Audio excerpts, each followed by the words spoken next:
이 이야기는 제가 매일 출근길에 마주치던 지극히 평범하고 행복해 보였던 두 가정에서 실제로 벌어졌던 일입니다. 우리는 종종 텔레비전 드라마에서나 볼 법한 일들이 설마 우리 주변에서 일어날까 생각하곤 합니다. 하지만 그들의 일상은 한순간에 산산조각 났고 그 비극은 제게 너무나도 현실적인 충격으로 다가왔습니다. 먼저 이 이야기의 한 축을 담당하는 김준호, 정수연 부부를 소개합니다. 정수연 씨는 38살의 활기찬 여성이었습니다. 동네 사거리에서 수연이네 화장품이라는 작은 가게를 운영하며 매일 아침 거울 앞에서 화사하게 웃는 연습을 했습니다. 언니, 피부가 왜 이렇게 꿀이세요? 어머, 우리 가게 신상품이에요. 이거 진짜 물건이에요. 그녀의 밝은 목소리는 가게를 가득 채웠고 손님들은 그녀의 친절함에 이끌려 단골이 되었습니다. 결혼 후 남편 뒷바라지와 딸 양육에 매진하느라 자신을 잃어버렸던 그녀는 뒤늦게 시작한 가게 운영을 통해 자신의 정체성을 찾아가는 기쁨에 푹 빠져 있었습니다. 하지만 밤늦게 가게 문을 닫고 돌아오는 길, 텅 빈 골목을 걸을 때마다 알 수 없는 공허함을 느꼈습니다. 그녀의 남편 김준호 씨는 41살의 고등학교 국어교사였습니다. 학생들에게 무섭지만 실력 있는 선생으로 통하며 교사로서의 자부심이 대단했죠. 매일 밤늦게까지 야간 자율학습을 감독하며 딸의 미래처럼 제자들의 미래를 짊어진다는 사명감에 살았습니다. 김준호 쌤, 오늘도 야자하세요?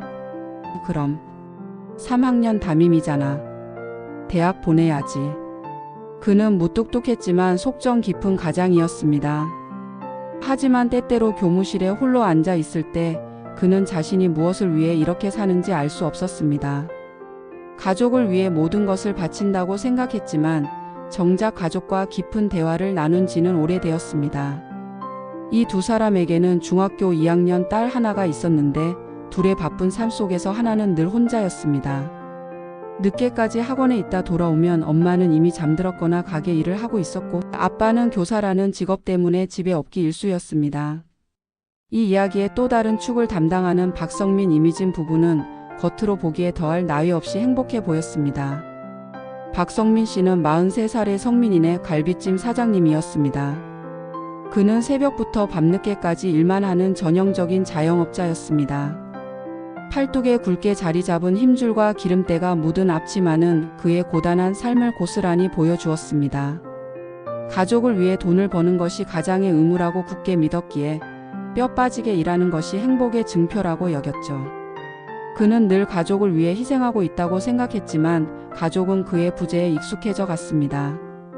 그의 아내 이미진 씨는 36살로 결혼과 동시에 다니던 대기업을 그만두었습니다. 화려했던 커리어는 과거의 일이 되었고 그녀의 일상은 필라테스, 브런치 모임, 그리고 백화점 쇼핑으로 채워졌습니다. 겉으로 보기엔 우아한 삶이었지만 그녀의 내면은 텅 비어 있었습니다. 여보, 오늘도 늦어? 손님 많아서. 먼저 자. 단답형으로 이어지는 남편과의 대화는 그녀의 외로움을 더 깊게 만들었습니다. 그녀는 밤마다 잠든 남편의 등을 보며 눈물을 삼키곤 했습니다. 이 두 부부의 운명은 어느 금요일 저녁 준호 씨가 혼자 성민 씨의 식당을 찾으면서 꼬이기 시작했습니다.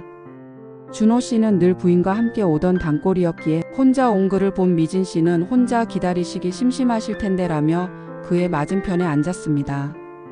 처음엔 가벼운 안부였지만 이야기는 점점 진심으로 향했습니다. 준호 씨는 학생들을 가르치는 고단함을, 미진 씨는 남편의 무관심 속에서 느끼는 외로움을 털어놓았습니다. 그들은 서로에게서 나만 힘든 게 아니구나라는 동질감을 느꼈습니다. 그날 이후 준호 씨는 혼자 식당을 찾는 날이 많아졌습니다. 그들은 학창시절의 꿈과 잊고 살았던 감성에 대해 이야기하며 서로에게 깊이 빠져들었습니다. 어느 날 준호 씨가 작가가 되고 싶었다는 꿈을 고백하며 자작시를 보여주자 미진 씨의 눈은 반짝였습니다. 남편에게서는 느껴본 적 없던 섬세한 감성은 그녀의 텅 빈 가슴을 채워주는 듯 했습니다.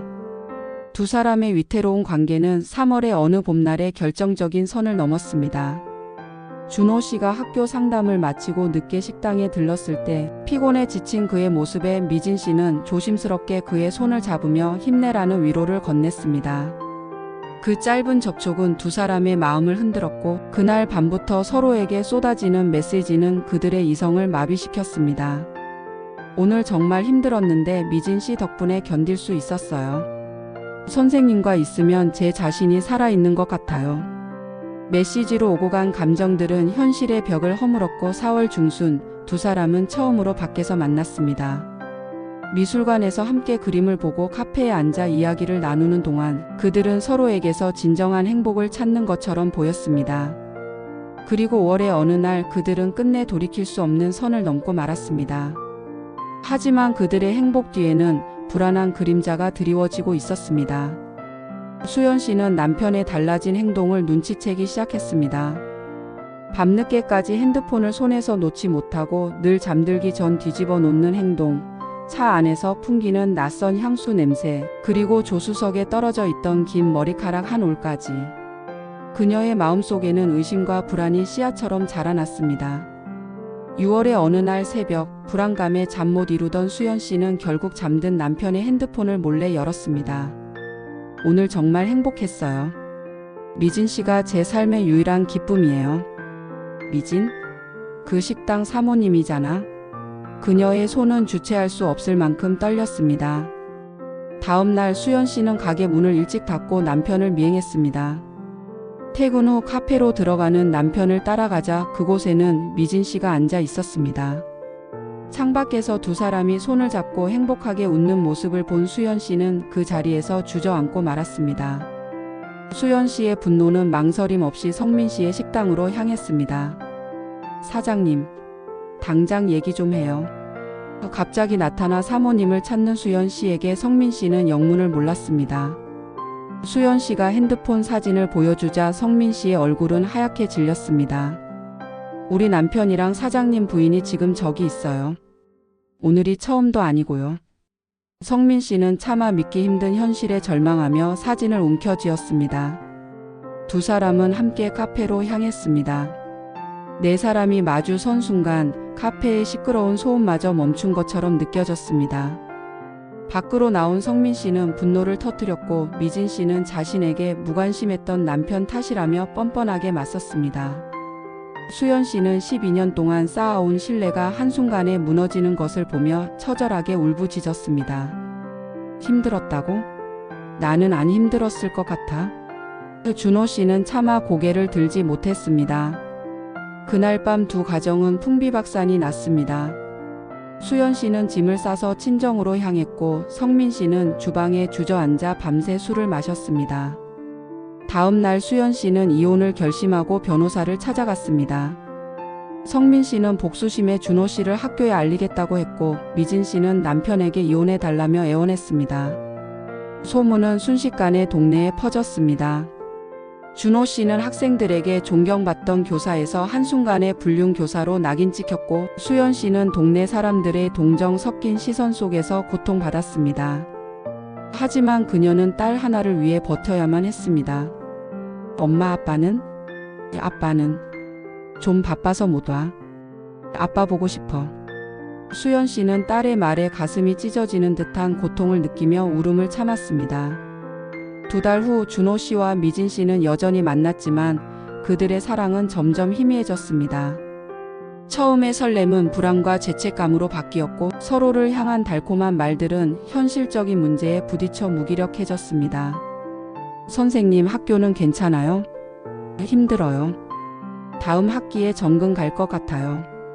준호 씨는 이혼을 요구하며 수연 씨를 만났지만 수연 씨는 불륜으로 시작한 사랑이 행복할 리 없다고 비웃었습니다.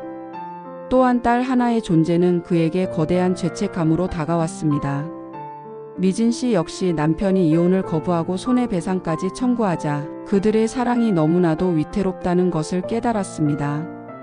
반면 수연 씨는 딸을 위해 무너지지 않겠다고 다짐하며 가게 일에 집중했습니다. 성민 씨도 자신의 잘못을 깨닫고 아내에게 무심했던 지난 날을 반성했습니다. 그는 어느 날 미진 씨를 찾아가 무릎을 꿇고 다시 시작하자고 부탁했습니다. 미진 씨는 혼란스러웠습니다. 한쪽에는 불안하고 위태로운 사랑이, 다른 한쪽에는 밉지만 익숙하고 안전한 가정이 있었습니다. 결국 그날 밤 미진 씨는 준호 씨에게 마지막 메시지를 보냈습니다. 우리 여기까지 해요. 우리가 함께 할 수 없다는 걸. 선생님도 알잖아요. 준호 씨는 반박할 수 없었습니다. 그들의 사랑은 현실의 벽 앞에서 초라한 환상에 불과했으니까요. 그로부터 1년 후, 준호 씨와 수연 씨는 이혼했습니다. 준호 씨는 모든 것을 버리고 다른 도시로 떠났고 수연 씨는 딸 하나와 함께 새로운 삶을 시작했습니다.